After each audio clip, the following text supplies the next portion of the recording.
How's it going, everyone? Welcome to this week's Q&A. So like any other week, if you want a chance for any questions being answered, make sure you do drop a comment down below. So I am a little bit congested, so I apologize if I seem that way. It is because I am. But yesterday, I basically had no voice, so I made some great progress and able to still make this video this week, which was one of my concerns leading into the weekend, not knowing if I was going to be able to make the video. And I would have just made an announcement in my, YouTube channel and stuff. But regardless, I was able to make a pretty quick recovery. So here we are. So again, my apologies for the congestion. So first question of the week is, a car is burning oil. I believe it was a 2010 TSX with the K24. What are the chances that this vehicle could reach 300,000 miles? So I forget what the mileage was on the vehicle, but considering it's a 2010, probably has a considerable amount of mileage. If it has like 150, 200,000 and it's burning oil. Now, obviously, there is concerns with things happening down the road with timing chain stretching.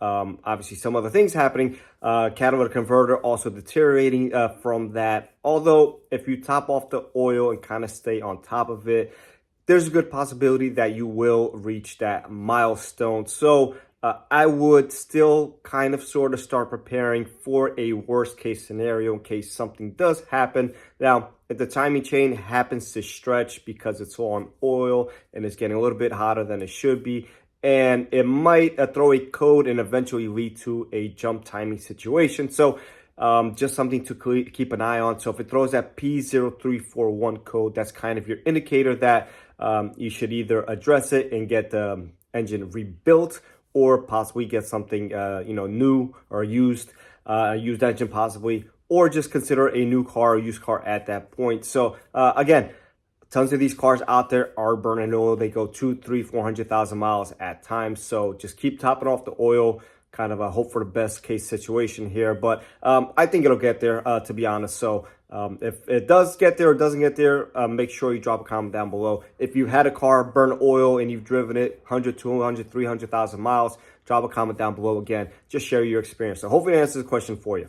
All right, so the next question is current model year base Camry versus the current model year Accord and Civic hybrids. Which one has a better chance of reaching a 200,000-300,000 mile milestone with minimum maintenance or investment in the form of repairs going into it? And less is more with anything, especially when it comes to cars. So the less stuff that you have in a vehicle, the less chance that you have of something breaking. So obviously the hybrid stuff on the Honda side is added something to be concerned with. Now, they have been relatively reliable, but doesn't mean that 200,000-300,000 miles down the road, something can happen to it. And at that point, it will be definitely pretty expensive to repair. So less is more here. Now, if you were talking Camry versus a base Civic, then maybe it'll be pretty even.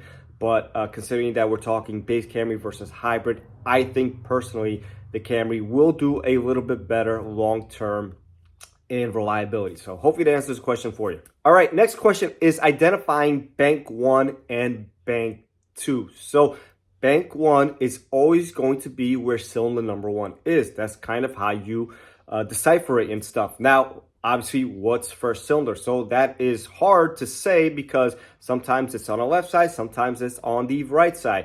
In the case of Honda, when you're looking at the engine, it's on the left side. Now, if you're standing in front of the car, it's going to be the bank on the firewall side. So that's cylinders 1, 2, and 3, and then 4, 5, 6 are in the front. So if you have a bank 1, a catalytic converter code, it's going to be the firewall side. If you have a bank 2, it's going to be the radiator support side. So again, every car is a little bit different, but that's how Honda J series are at this time. So if you wanted to know, that's what it is. And hopefully that answers the question for you. All right, so the next question is most reliable Honda and Acura of a 2025. So 2025 model years.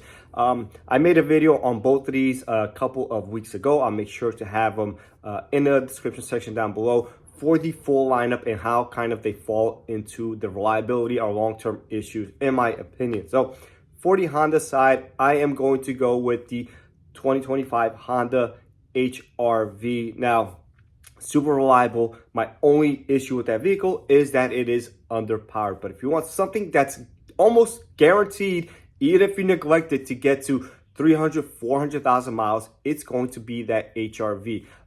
My only concern, besides it not being enough power, is the CVT transmission. If you neglect it, it's probably not going to treat you well. Now, if you don't do your oil changes, it's probably still going to be okay. Just make sure you stay on top of maintenance regardless of what vehicle it is to ensure the best outcome possible. So as far as the Acura side, I'm going to pick the Integra Type S. Now, besides maybe some transmission issues and some overflow tank issues, they are reliable and sound. You could throw a ton of power at them and they take it without any issues. Now, 1.5T, not going to be nearly as reliable as the 2.0 from the Type S. So again, only issues or concerns I foresee happening are the expansion tanks. They leak over time, just poorly built, and transmission issues, but that's 9 out of 10 times due to driver error. So hopefully that answers the question for you. Last but not least, question of the week, and a seat weight sensor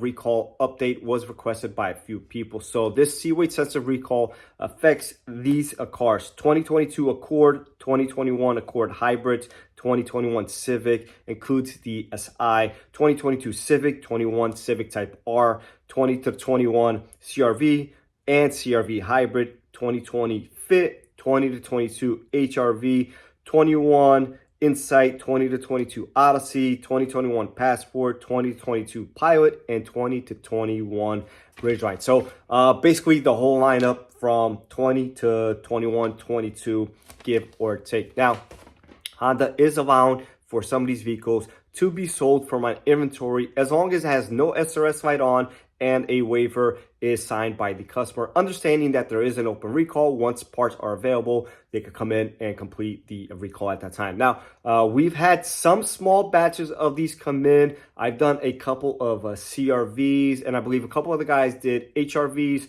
I want to say, but there's not much going around. So that's basically the only 2 cars we have done. Try to be patient. I know this is frustrating. The recall's been out for a while now, like many other Honda recalls. So if you have an SRS light on, I would most definitely contact your local dealer and see if that's something that is actually going on with the vehicle. Now, the SRS light on could be on for many different things. So people assumed, and this happened a lot with the airbags, SRS light was on, the airbags were going to fix it, the inflators, and they're not going to fix that. As far as this one, it can very well be that the SRS light on is on because of the seat weight sensor. So it doesn't mean it's guaranteed, just means there's a possibility. So if you go to your dealer and the technician pulls a code and it happens to have one of those codes for the seat weight sensors, then at that time, obviously that is an issue. And maybe or maybe not, you could get bumped to the top of the list. I'm not sure. So every dealer is handling this different. Every dealer gets different inventory, different allocations. So be patient.